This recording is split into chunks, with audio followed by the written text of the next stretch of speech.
flag, sun on the barn roof, boots by the doorway, dust on the old coupe. Kids in the backfield chasing that red ball. Radio low, neighbor makes a roll call. From Cody to Cheyenne, voices in the same key. These are our fences. This is our country. Not left, not right, just living how we pray. We're the ones who stay. Wyoming stands tall. We don't bow, we don't crawl. We're the ones they can't control. From some distant marble hall, from the mountains to the plains, through the blizzards, through the rain, we the people draw the line, take our freedom back again. Wyoming stands tall.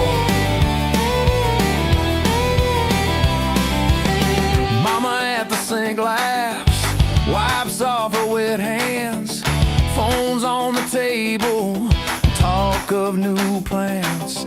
Granddad at the counter, map spread like a quilt, lines tracing fences that our great-grandmothers built. Caravans of ranch trucks rolling in a long line, county fairground fields, hearts beating in time. Not red, not blue, just a homegrown crew saying we remember who this belongs to. Wyoming stands tall. We don't bow, we don't crawl. We're the ones they can't control. From some distant marble hall, from the mountains to the plains, through the blizzards, through the rain, we the people draw the line, take our freedom back again. Wyoming stands tall. No more talking heads telling us what we meant when we send our money, when we cast our consent. We are more than numbers on a screen back east, with the hands in the harvest, the faith and the feast. Hey, hey, family side by side. Hey, hey, we decide. Hey, hey, listen, DC, you work for us, you work for me. Wyoming stands tall. Wyoming stands tall. Wyoming stands tall.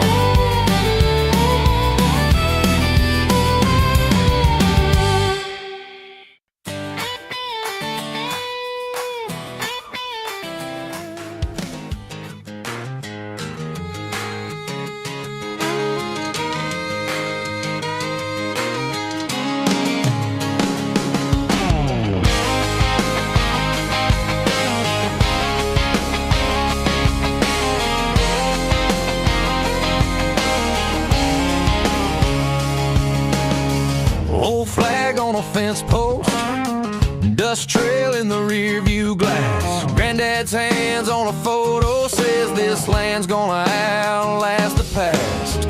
From Cody down to Cheyenne, we raise kids on work and prayer. They keep talking in that marble town, but our hearts ain't moving there. Wyoming won't back down.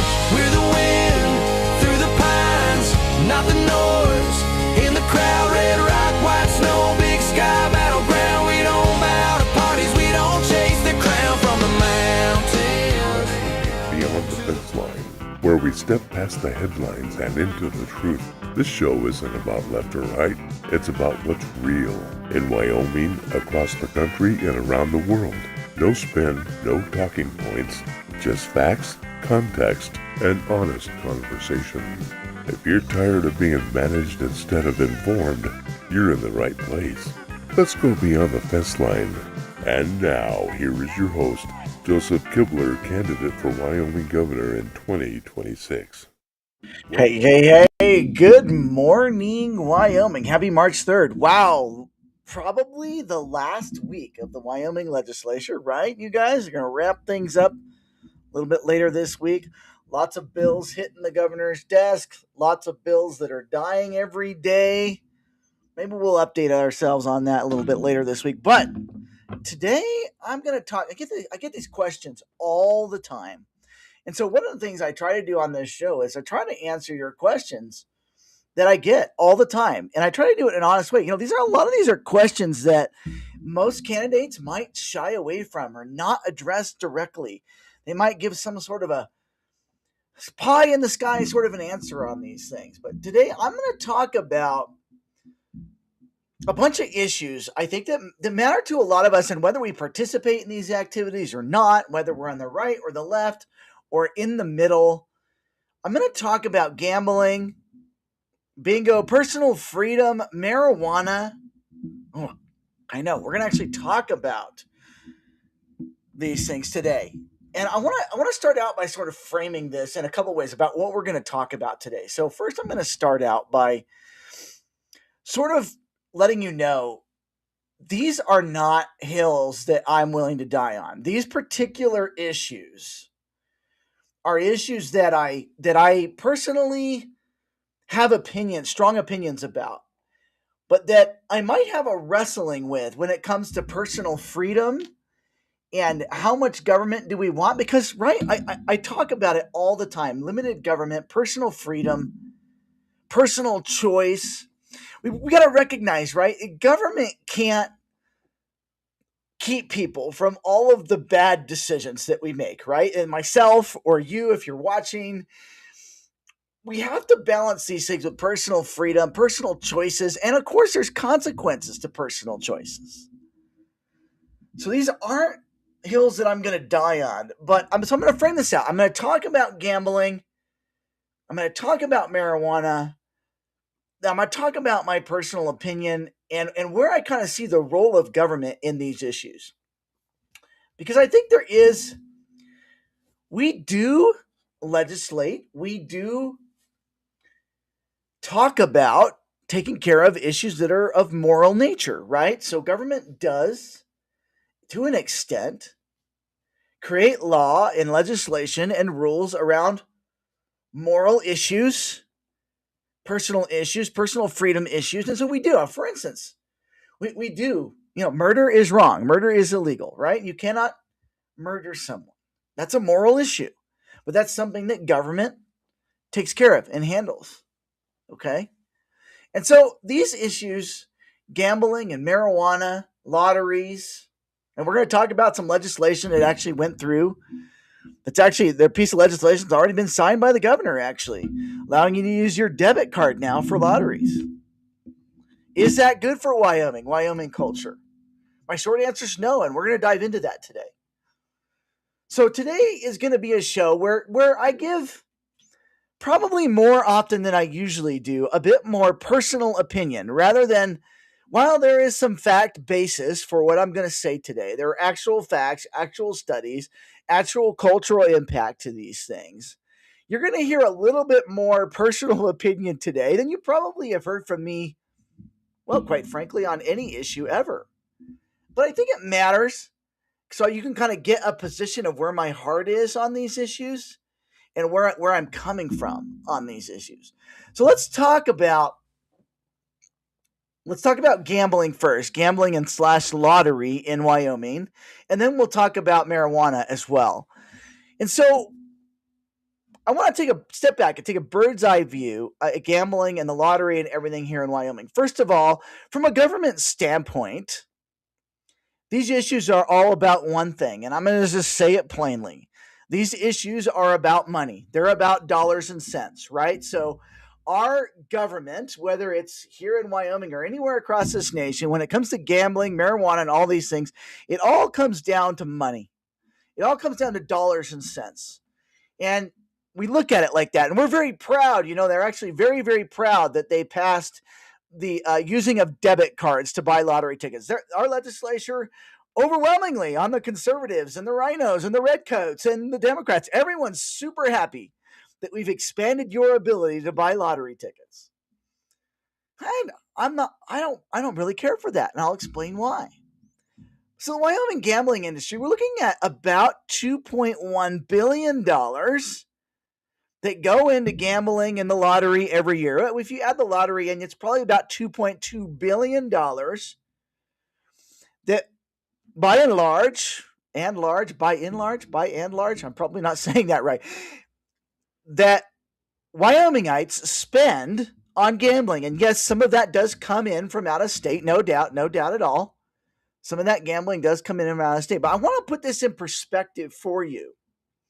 If every adult in Wyoming gambled, which I don't, that would be about $4,500 per year that every adult spends in Wyoming on gambling. Now, granted, that's not the case, right? That's not a lot of us don't gamble. In fact, there's only a small percentage of us that do gamble on a regular basis. So I want to talk about this perspective from gambling. You know, if everybody spent money on the lottery, it'd be about $55 to $65 a year on the Wyoming lottery, but we know that's not the case. And studies show when it comes to gambling that disproportionately this money, tens of millions of dollars, billions of dollars, comes from people's paychecks. It comes from retirement funds. It comes from the families who can least afford it. You know, studies show nationwide, consistently show that gambling revenue comes disproportionately from lower income communities. This should concern anyone that values the stability of a family and culture and stewardship should be concerned about this gambling issue. Now, here's the balancing point, right, you guys? Government, and I said this earlier, government can't save people from every bad decision that we make. We certainly can't outlaw everything that could potentially harm someone, right? Because then we wouldn't have freedom anymore. You know, we look at things like other things that are legal, right, that could cause damage to family, right? I mean, overworking can cause damage to a family, right? So where is our balance when it comes to government? I will tell you that for me personally, gambling is a scourge, I think, on culture and society, and here's why. Commercial gambling. Let me define that. I want to actually separate the two: commercial gambling and personal freedom. In other words, I quite frankly think you should be able to play that poker game in your basement, at your church, your bingo game. I think you guys should have the personal freedom to do those things because that's what freedom is about, right? Personal freedom. But when it comes to commercial gambling and the billions of dollars that go into government, that go into these, by the way, these Las Vegas fat cats that run these casinos and what have you, the rich get richer and the poor get poorer. Culturally, I'm not in favor of commercial gambling. I don't like it. Well, there goes that chance, right? I'm definitely not going to get any money from any campaign donations from those who love the gambling industry, right? But I don't think gambling is good for culture. I don't think commercial gambling is good for why I'm good for culture. Instead of food going on people's tables,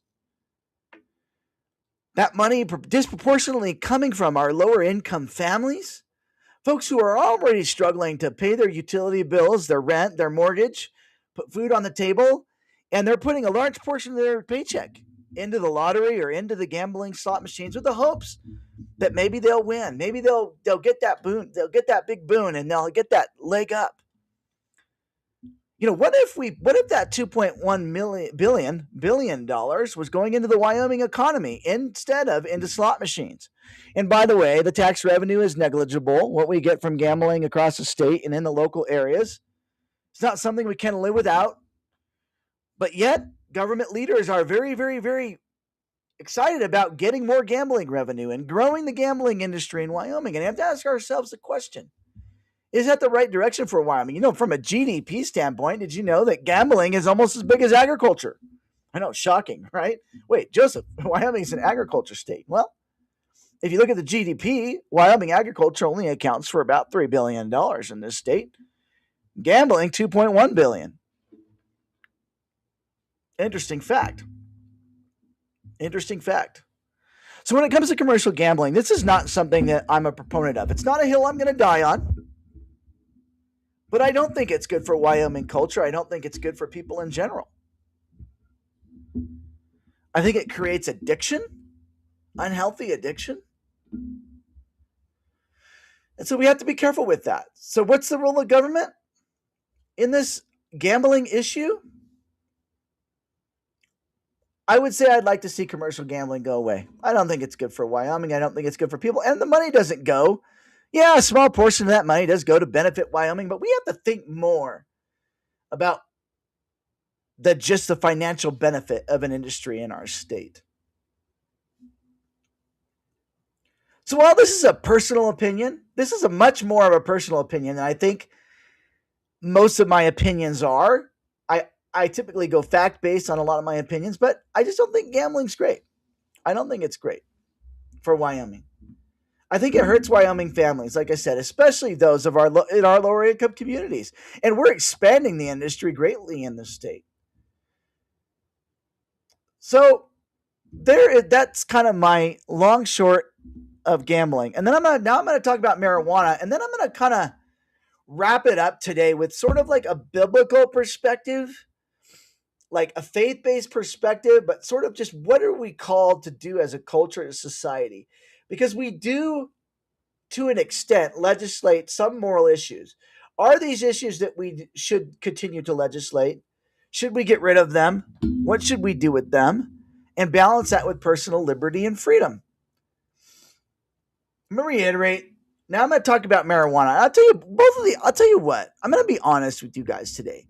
Both of these issues are issues that my commitment, to Wyoming, to faith, family, and freedom in the future, I wrestle a little bit with these issues.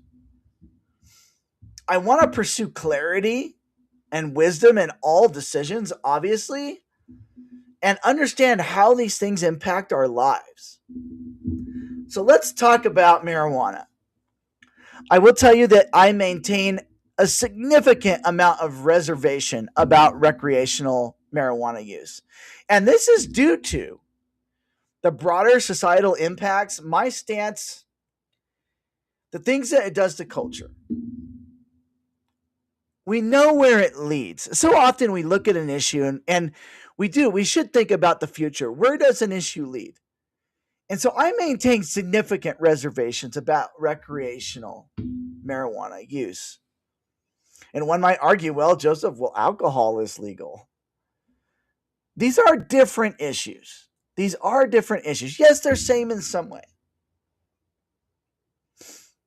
And we have to realize, too, on the other side of this marijuana issue is the fact that we do have CBD, which accomplishes almost everything that marijuana accomplishes without the psychoactive, I guess you could say, effects. And of course, CBD is legal in Wyoming. So where do I fall on this? So for recreational marijuana, I have severe reservations about it. I would be a no, I think, at the end of the day. And again, this is still the gambling issue and this issue are still issues I'm kind of searching through. I'm seeking to learn. I know, God forbid, here I am sitting here. I don't have all the answers. But that's just where I'm at on these issues. Scripture teaches me. Oh, I guess, no, before I get to that, let me talk about medical marijuana. Let me talk about that for an issue. Because typically that always leads to what? Recreational use.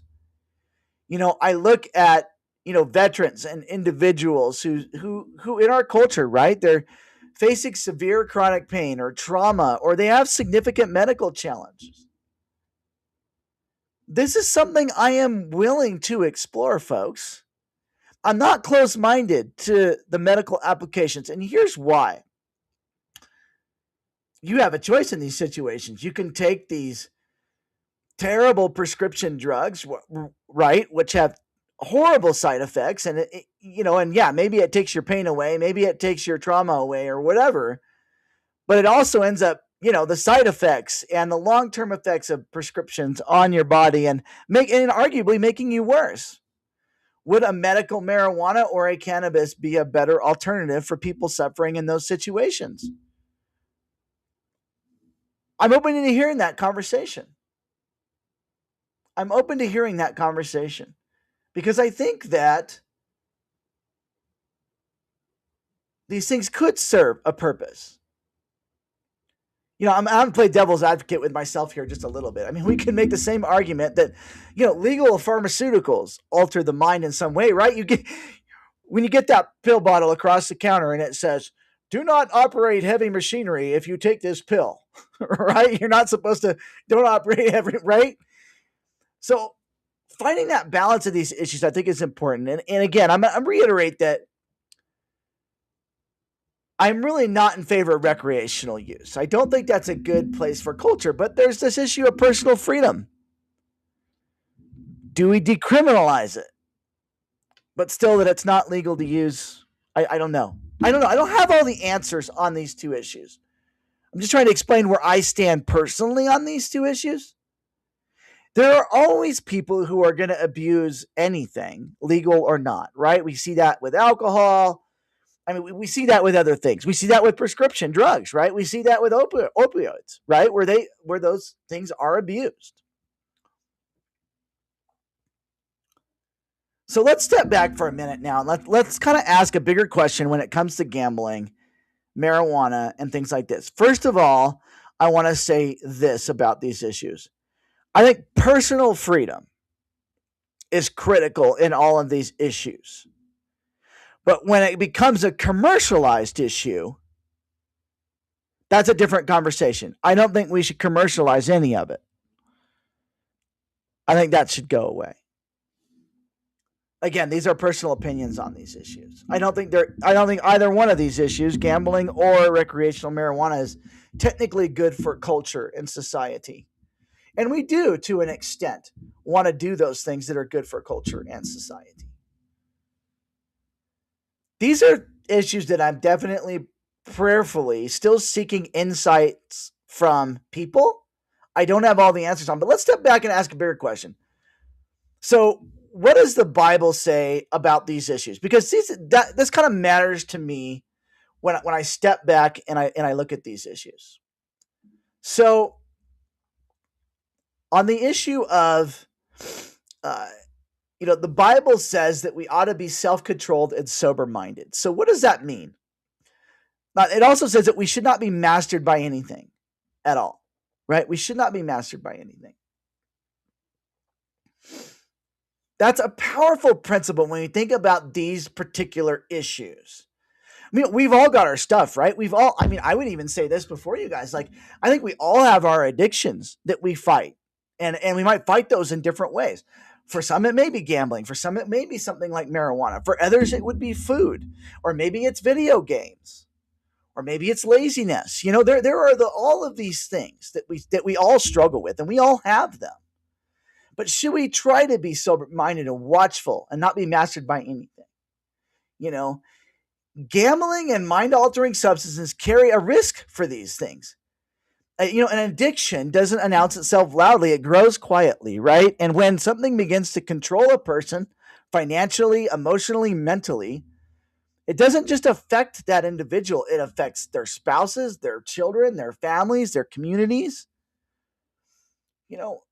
So this speaks directly to culture. This idea of quick money or chasing jackpots or chasing addiction or numbing the pain. We ought to be diligent and good stewards and work hard with what God's given to us. But Scripture also talks about personal freedom and personal responsibility. And let's face it, you guys, choices have consequences. The things that we do and say have consequences. Oh, I see you guys a whole bunch of you have made a bunch of comments. I will respond to those comments in just a second. We are called to have freedom. God's given us freedom. But we should not use those freedoms in an opportunity which causes harm. That's a misuse of freedom. So, When Wyomingites or when we spend hundreds of millions, billions of dollars in gaming platforms, using our paychecks, and our families aren't putting food on their table because they're putting in the slot. Maybe we need to have a conversation about that. You know, and again, this is the third time I'm going to say this. Balancing this, government cannot save people from bad decisions. Not all of our bad decisions. We can't outlaw everything that'll harm somebody. Someone mentioned in the chat, and I mentioned this earlier. Let's see. Alcohol is easily available on every corner in business, selling out to those slot machines, big corporations, killing the small clubs that create a culture. Randy mentioned that. Randy's right. Randy's right. The commercialization, instead of, just playing the poker game, at the local, saloon or whatever, and those kinds of personal decisions being okay. We've commercialized. Well, everything's been commercialized, not just this, you know. But so allowing for facilitating personal freedom while eliminating these large risks to culture and society. I think that's what we've got to look at. We are called to be sober minded. We are called to have self control. We're warned against being mastered by anything. We're called to be good stewards of the resources that we've been given. And we're supposed to bring all of that into freedom, right? And bring that into what is good. So the question becomes, what should public policy be? Personally, I'd see commercial gambling go away and personal freedom come back. So in the area of gambling, lotteries, things of that nature, it's all about the money. And honestly, as government, as leaders, we got to be more than just about the money. We have to think about it more than that. Let people make personal choices in that area. When it comes to recreational marijuana, this is an issue.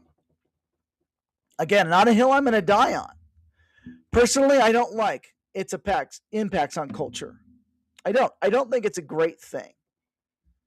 But I do stand with an open mind when it comes to medical assistance and help. In fact, I think it's far better than an opioid that you might take from across the counter if we had to choose the lesser of two evils on this issue. And so a lot of you may go, wow, Joseph's open-minded. Well, this is an issue I don't think I need to be closed-minded on. Perhaps from a recreational standpoint, that ends up being all about the money anyways. And also we see what it does, right? I mean, you can go across this country and see what recreational marijuana use does to a culture, a society, a city, a town. It's not of good benefit to the people. And neither is commercial gambling. It's just not. It's just not. So we balance this struggle between protecting personal liberty in these issues while being cautious about cultural impact. These are challenging issues. They're very challenging issues. What I do know is that government should not be building its losses and its budget on people's losses, i.e., commercial gambling. We shouldn't be building our budget on taking more money out of your wallet via legalized commercial gambling. We need to care for the people that are vulnerable in our culture and society. I'm going to answer all the comments here in just a minute, folks, too. Linda K., I see your comments as well. So we should be careful about normalizing things that weaken a culture, that we know weaken a culture, and that ultimately adults are responsible before God for their choices. So to sum up where I stand, and then I'm going to answer all of these questions that you guys have put in the comments, because I got a whole bunch of them. I'm not in favor of recreational marijuana. I'm open-minded to the medical benefits that marijuana could have for those who really truly need it. And quite possibly is a better alternative than pharmaceuticals. I think anything that God made is better than pharmaceuticals. Regarding commercial gambling, don't think it's great for culture.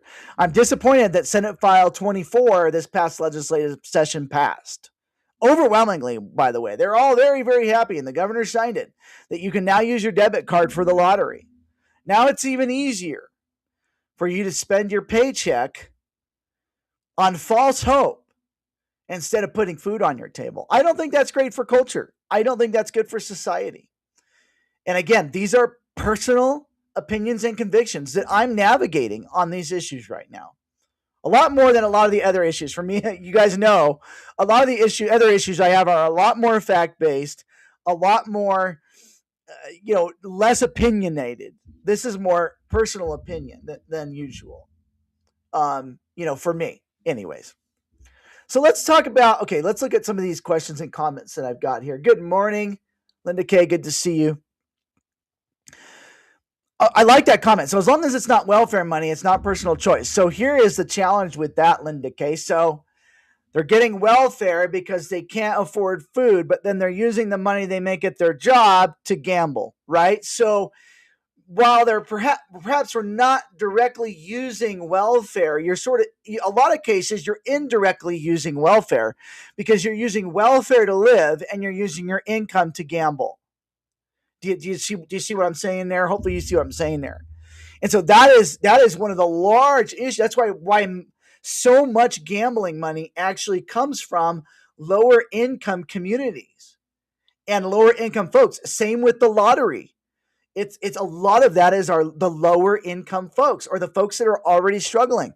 So they're using their welfare to live, and then whatever they make, whatever money they're making, they're gambling it away, or they're giving it away to the lottery or whatever, to the state. So that's kind of an underlying issue there. That's kind of a little bit bigger, if you will. Randy talks about alcohol being available, and almost every corner small business is selling out of slot machines, big corporations, killing small clubs that create a culture.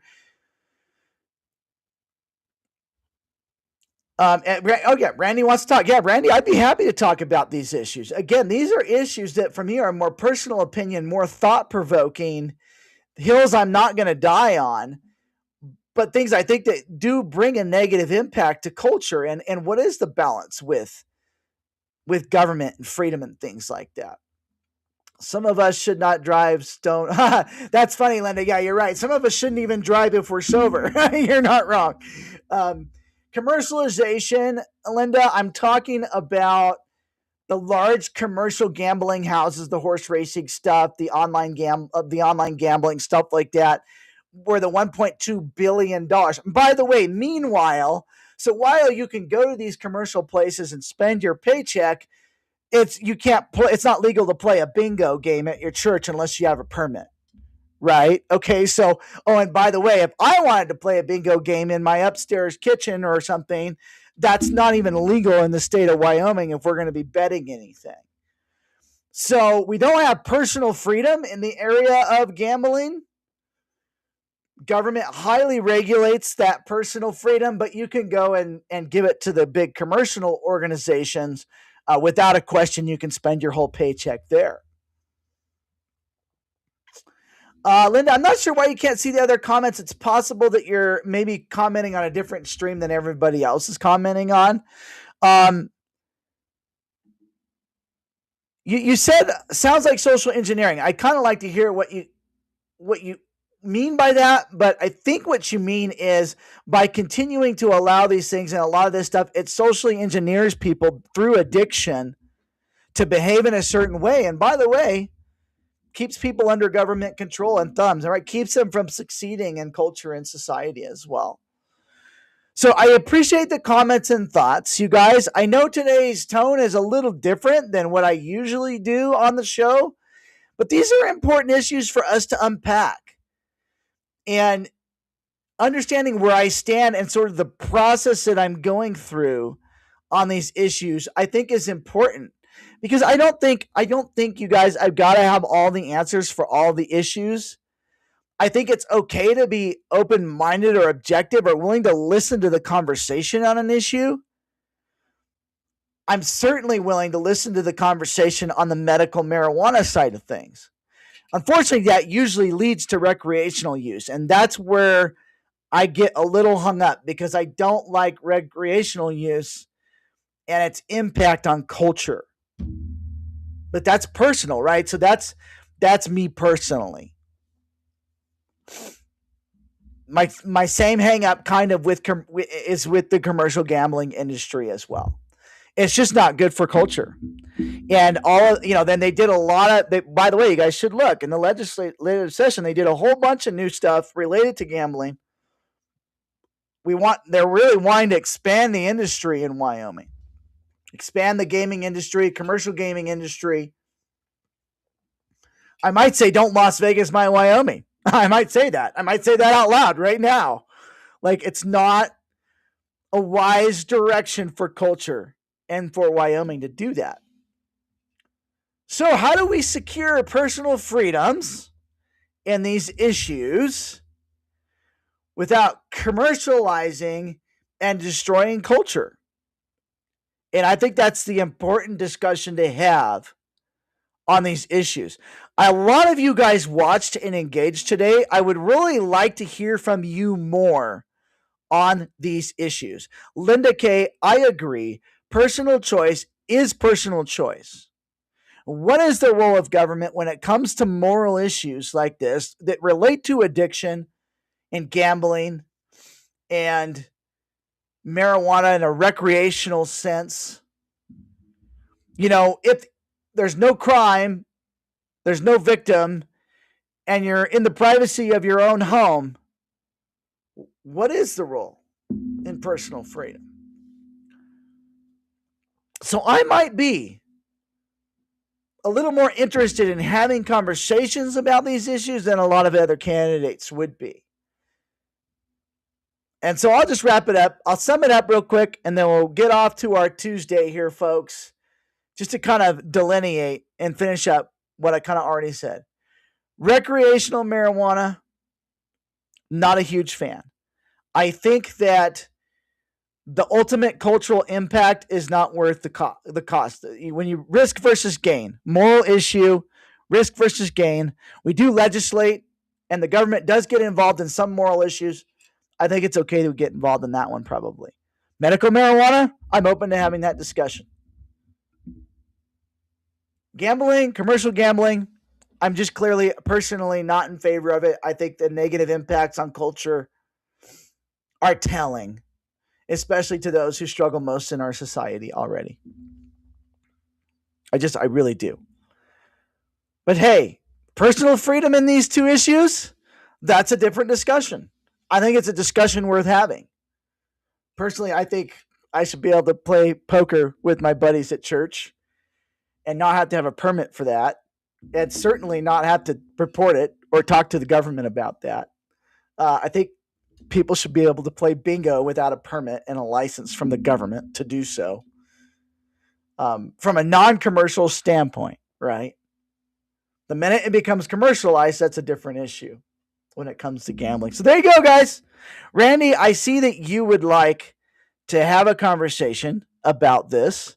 So I will reach out to you personally on Facebook and we'll have the conversation.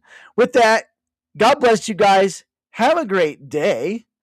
And what are we going to wrap the show up with today? Let's see. Let's wrap it up with some fun music here. How about Wyoming Won't Back Down? No, you know what? It's been kind of windy lately here in Cheyenne. Let's play Wyoming Wind to wrap the show up today.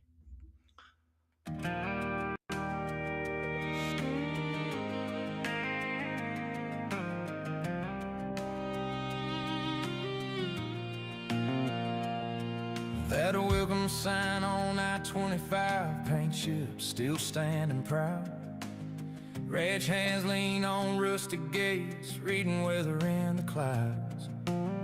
Antelope on the edges, coal dust on our jeans.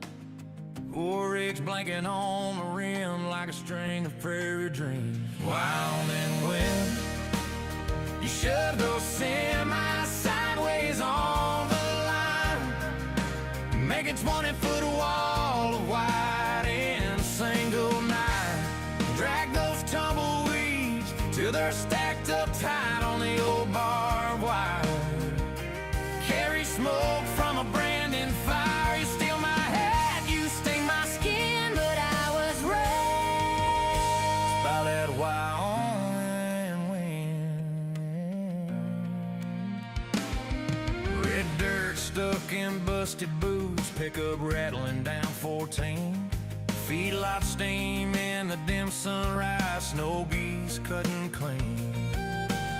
L tracks in the timber, sagebrush oceans roll. We pull our hoods tight at the pump, the gust cuts through the soul. You push our trash clear to Nebraska, strip a billboard to the nails, slam a screen door off its hinges, shake the grain out of the rails. You whistle through those cold cars, howl across the powder rim. Every fence line, every windburn grin got carved by you again. Wyoming wind, you shove those semis sideways on the line, make it 20-foot wall of white in a single night. Drag those tumbleweeds till they're stacked up tight on the old barbed wire. Carry smoke from a branding fire. You steal my hat, you sting my skin, but I was raised by that Wyoming wind.